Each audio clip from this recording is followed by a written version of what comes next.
I guess let's get into this a little bit. It doesn't get much weirder than you have one of your hottest players have to exit a game because he gets hit in the head with a bat in the on-deck circle. Like that's not something you can plan for. And it did put the Orioles at a weird disadvantage. And you even saw when Ramon Urias got hit in the foot, they were wondering if he had to get taken out. And even the commentators were like, the Orioles don't have any more like middle infielders that they can just toss into this situation. They're going to have to put someone who's not comfortable in the infield. You'd probably have to move Mountcastle back to third base, which I'm not sure the last time Ryan Mountcastle played third base, it had to be AAA. Yeah. It would have been interesting, but to lose a guy like that, especially with how well he's playing, one, you just hate it for Jorge because he's firing on all cylinders right now. He's really pushing through, having another breakout performance. And then it's like, wow, like what are we going to do? All reports right now say he is in concussion protocol, but Mullins said in his press conference they saw him in the kitchen and seems to be doing well. So you just hope that that's not something that lingers, and hopefully it can be resolved in the next day or two. Maybe it's not a concussion, which is probably it is the best case scenario.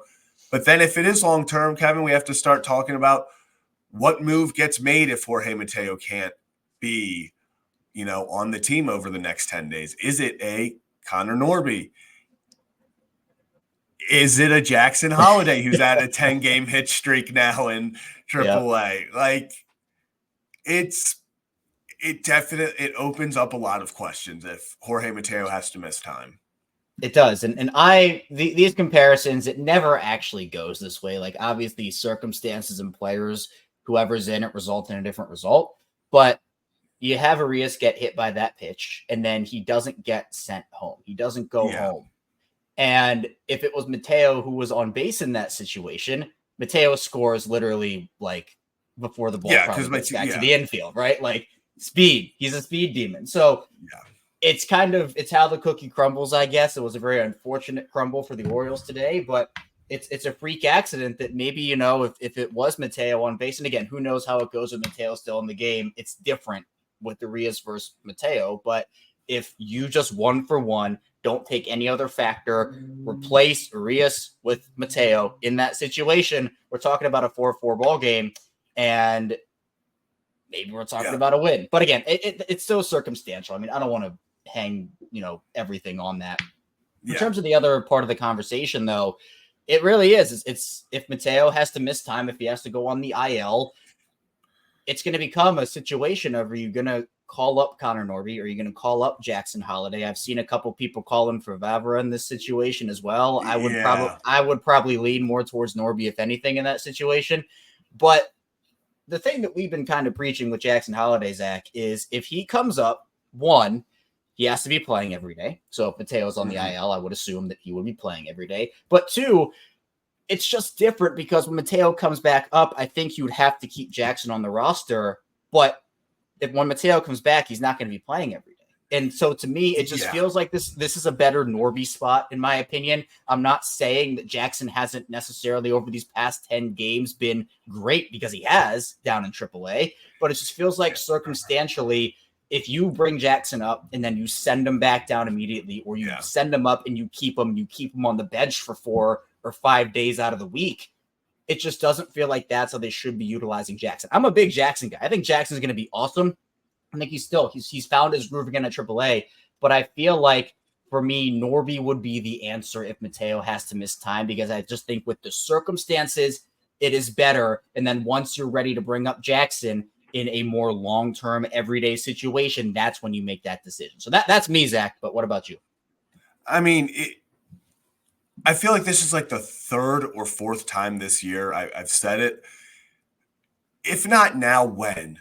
For Connor Norby. Like, what else does the guy have to do? He sits there and he's gotten I don't have the stats in front of me, but he has over 1,000 at-bats in AAA.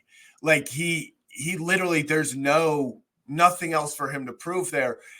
It relies solely on, do the Orioles want to bring him up and not play him and maybe hurt trade value, stuff like that. But Connor Norby's one of those guys. I'll say this. I don't think we see Connor Norby in Baltimore. And partially I'm saying that because I said that about Kyle Stowers, and then like 2 days later he got called up, and I kind of want to see Connor Norby here. But I would bring up Connor Norby if that's a situation. And like you said, you don't want Mateo to just miss 10 days and you bring up Holliday for 10 days. And then you're like, well, thanks, Holliday. Like, you're sent back down. Like, thanks for your service for the past few weeks. But we're going back to Jorge because of how well Jorge's playing.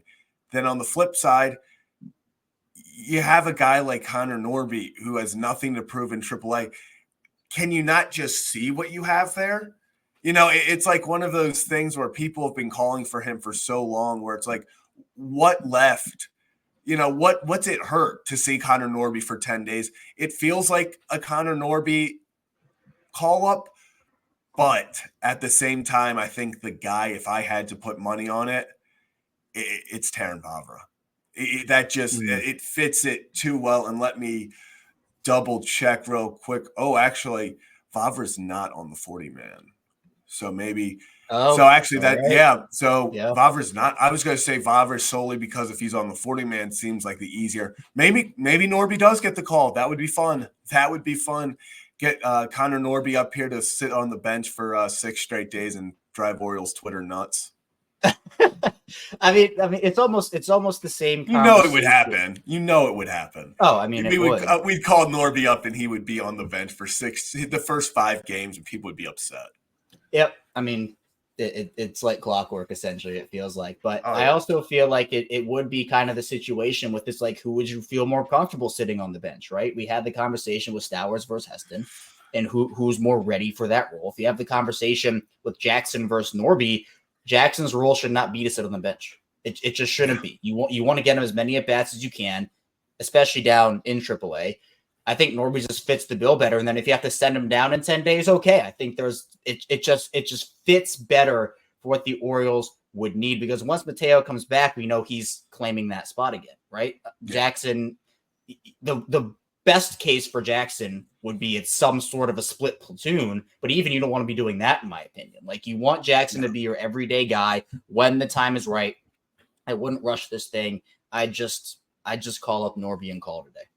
Yeah, and I'm seeing a few people talk about the 40-man roster spots. Yeah, so the Orioles, I believe, right now are at 38 guys. So they can just add Norby to the roster without making any moves because of Wells and Means going back down.